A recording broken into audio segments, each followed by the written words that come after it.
I was 3 weeks away from walking down the aisle when I saw Jess Redhart light up my fiancé's screen at 2:47 a.m., and the message preview that followed made me realize I'd been planning the wrong wedding all along. The notification appeared while I was lying next to David, unable to sleep because of pre-wedding jitters. His phone was charging on the nightstand face up, and when it buzzed with that familiar blue glow, I instinctively glanced over. What I saw made my blood freeze. Can't wait to feel you again tomorrow. Same place. Just my best friend since college. My maid of honor. The woman who'd helped me pick out my dress, plan my bachelorette party, and calm my nerves through countless phone calls about centerpieces and seating charts. The woman who'd been acting strangely distant the past few weeks, canceling plans and giving short answers when I asked about wedding preparations. David stirred beside me, reaching unconsciously for his phone. I watched him check the message, his face illuminated by the screen's glow, and saw something I'd never noticed before, a small smile that didn't reach his eyes. He deleted the message and set the phone back down, but I'd already memorized every word. I'd known David for 2 years, been engaged to him for 8 months. We'd met through mutual friends at a dinner party where he'd charmed everyone with stories about his work as a physical therapist.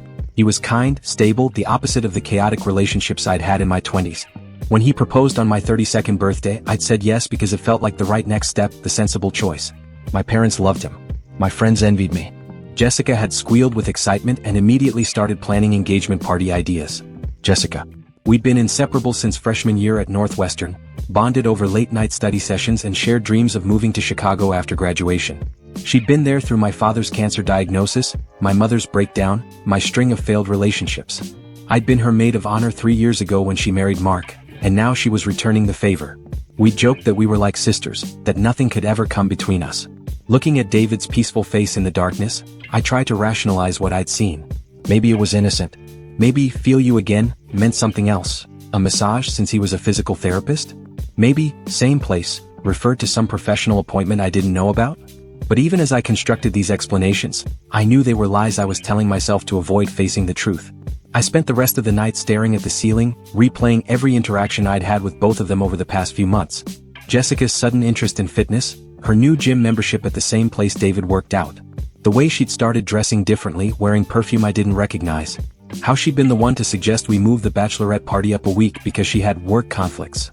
David's increased hours at the clinic, his new hobby of evening runs, the way he'd become protective of his phone. The signs had been there. I'd just been too trusting or too naive to see them. By morning I'd made a decision. I needed proof before I could confront either of them. I needed to see for myself what had been happening behind my back, how long it had been going on, and how deep the betrayal ran.